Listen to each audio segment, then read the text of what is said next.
গাজায় যুদ্ধবিরতির দাবিতে ফরাসি শিক্ষার্থীদের যে আন্দোলন ক্রমান্বয়ে সেটা কিন্তু বাড়ছে। প্যারিসে একসময় শুরু হলেও সেটা পরবর্তীতে প্যারিসের বাইরে অন্য শহরে এটা ছড়িয়ে পড়েছে, এমন একটি খবর লে মন্দে প্রকাশ করা হয়েছে।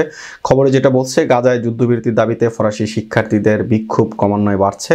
প্যারিসের অভিজাত বিশ্ববিদ্যালয় সায়েন্স পো বিশ্ববিদ্যালয় থেকে এর যাত্রা শুরু হলো। পরবর্তীতে প্যারিসের বাইরে ফ্রান্সের অন্যান্য শহরগুলোতে কিন্তু বিক্ষোভ প্রদর্শন হচ্ছে।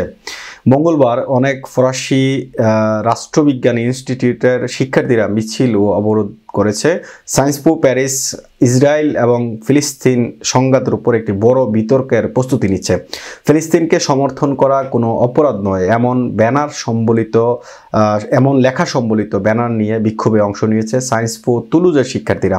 তুলুজে ছাত্ররা গাজায় যুদ্ধবিরতির দাবিতে বিক্ষোভ শুরু করে মঙ্গলবার 30 এপ্রিল। তাদের নিজ প্রতিষ্ঠানে এই বিক্ষোভ অনুষ্ঠিত হয়েছে। ফ্রান্সের রাজনৈতিক অধ্যয়নের বেশিরভাগ ইনস্টিটিউটের ছাত্র সাধারণ সমাবেশ এবং সমাবেশের কারণে তাদের যে স্বাভাবিক যে কার্যক্রম সেটা ব্যাহত হচ্ছে। Lyon, Rennes, Saint Germain Lyon এবং স্ট্রাসবার্গ এছাড়াও প্যারিসের বিখ্যাত বিশ্ববিদ্যালয় সরবনে এই বিক্ষোভ অনুষ্ঠিত হয়েছে।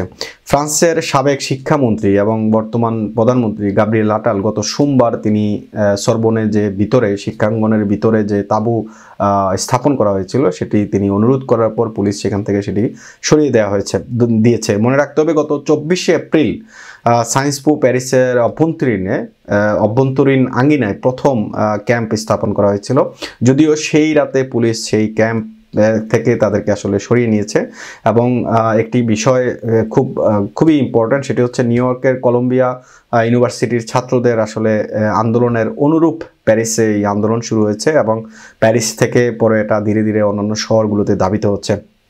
গাজার জনগণের সমর্থনে আন্দোলনের গতি তীব্র আকারে বাড়ছে ফ্রান্সে। যদিও এটি মূলত আইইপি এবং কয়েকটি বিশ্ববিদ্যালয়ের মধ্যে সীমাবদ্ধ রয়েছে। বিশেষজ্ঞরা ধারণা করছেন এটা যদি চলতে থাকে একসময় অন্যান্য বিশ্ববিদ্যালয় বা অন্যান্য ছাত্ররাও এটাতে জড়িয়ে পড়ার সম্ভাবনা রয়েছে।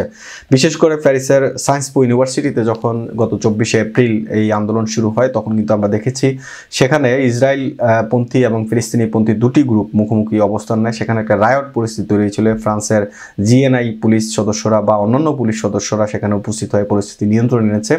যদিও মুখোমুখি অবস্থানকে প্যারিসের নতুন টেনশন হিসেবে বিভিন্ন গণমাধ্যম আখ্যায়িত করেছে, কারণ যেভাবে গাজায় এখন যুদ্ধ একটা পরিস্থিতি চলছে, এই পরিস্থিতি থেকে গাজাকে মুক্ত করার জন্য আসলে যুদ্ধবিরতির আহ্বান ধীরে ধীরে কিন্তু বিভিন্ন বড় বড় শহরগুলোতে এই আহ্বান চলছে। বিশেষ করে আমরা যদি দেখি যুক্তরাষ্ট্রের বিভিন্ন অঙ্গরাজ্যে কিন্তু বিভিন্ন শিক্ষা প্রতিষ্ঠানে এই আন্দোলন চলছে এবং সেটাকেই ফলো করছে বা অনুরূপ ফ্রান্সে এই আন্দোলন শুরু হয়েছে।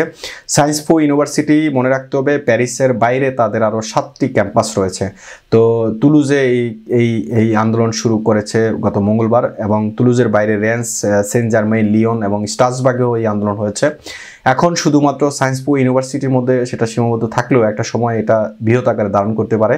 ফরাসি প্রশাসনের জন্য নতুন এক চিন্তা, কেননা আর কিছুদিন পরেই ফ্রান্সে অনুষ্ঠিত হবে অলিম্পিকের আসর। সেই আসরকে কেন্দ্র করে ফ্রান্সের প্রশাসন এবং পুলিশ সদস্যরা নানাভাবে তারা ব্যস্ত সময় পার করছে।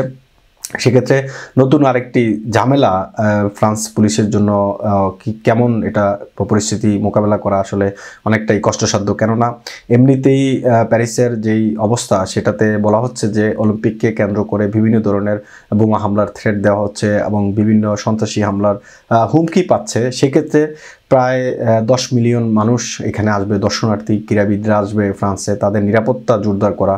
এবং আমরা কিছুদিন আগে দেখেছি বিভিন্ন এয়ারপোর্ট স্ট্রাইক শুরু হয়েছে। এয়ারপোর্টের শ্রমিকরা আসলে তাদের বেতন বৃদ্ধির দাবিতে তারা স্ট্রাইক করা শুরু করেছে।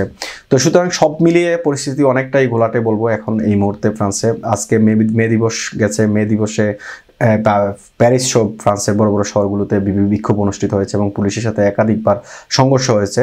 তো যেটা বলছিলাম যে এখানে সায়েন্স পো ইউনিভার্সিটির ছাত্ররা যেই আন্দোলন শুরু করেছে, এই আন্দোলন আসলে কোথায় গিয়ে থামবে সেটা এখন বলা যাচ্ছে না।